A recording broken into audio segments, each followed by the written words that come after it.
कोल्हापूर जिल्ह्यातील शेतकऱ्यांना महात्मा फुले शेतकरी कर्जमुक्ती योजनेअंतर्गत सरसकट प्रोत्साहनपर अनुदान देण्यात यावं या मागणीसाठी महाराष्ट्र नवनिर्माण सेनेचे शहर अध्यक्ष राजू दिंडोरले, जिल्हा सचिव प्रसाद पाटील, जिल्हा उपाध्यक्ष राजू पाटील, करवीर तालुका अध्यक्ष अमित पाटील, यतीन होरणे आणि सचिन पाटील यांनी शुक्रवारपासून कोल्हापुरातील विभागीय सहनिबंधक कार्यालयासमोर आमरण उपोषण सुरू केलंय।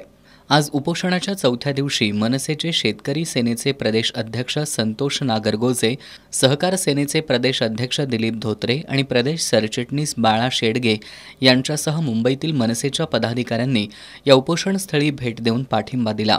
यावेळी त्यांनी विभागीय सहनिबंधक अरुण काकडे यांच्याकडे शेतकऱ्यांना सरसकट प्रोत्साहनपर अनुदान देण्याची मागणी केली।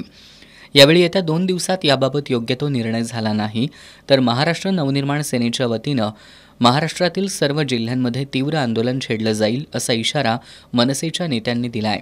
वास्तविक पाहता सचिव लेवलचे अधिकारी असतील किंवा वरचे जे शेतीच्या किंवा सहकारच्या निगडीत जे अधिकारी वरच्या लेवलचे असतील ते खरं तर आपले भूमिपुत्र पाहिजेत, जेणेकरून त्यांना शेतीतलं कळतं। एका ठिकाणी सरकार या ठिकाणी सांगतं की कुणाला काय शेतातलं कळतं का? अरे तुमच्या अधिकाऱ्यांना शेतातलं कळलं नाही।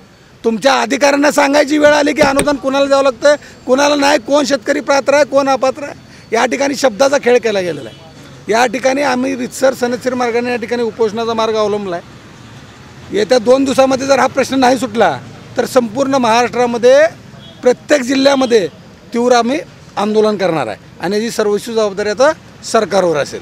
यावर विभागीय सहनिबंधक अरुण काकडे यांनी सरसकट प्रोत्साहनपर अनुदानाबाबतची मागणी शासनाकडे पाठवण्यात आली आहे। याबाबत शासन स्तरावर लवकरच सकारात्मक निर्णय होईल असं सांगितलं। ही योजना 2019ला जाहीर झाल्यानंतर 21 साली ही प्रोत्साहन अनुदान 50,000 पर्यंत देण्याचं शासनाकडून घोषणा झाली। तसा GR निघाला, त्याप्रमाणे जवळपास 1,59,000 शेतकऱ्यांना याचा लाभ आतापर्यंत दिला गेलेला आहे कोल्हापूर जिल्ह्यामध्ये। पण एका हंगामामध्ये एका आर्थिक वर्षामध्ये 2 हंगामाची कर्जाची उचल दिसते आणि त्यामुळे कॉम्प्युटर ऑनलाईन सिस्टीममध्ये जवळपास कोल्हापूर जिल्ह्यातले 14,500 शेतकरी आणि साधारणतः त्यांच्या 28,000 अकाउंट्स ही या प्रकारामध्ये अपात्र झालेली तांत्रिकदृष्ट्या दिसून आल्यामुळे ही बाब आम्ही शासनाच्या निदर्शनाला आणून दिलेली आहे। याबाबतीत महाराष्ट्र नवनिर्माण सेनेनं देखील गेल्या 15 याच्यावर निवेदनं देऊन आपली भूमिका मांडून आंदोलन सुरू केलं होतं।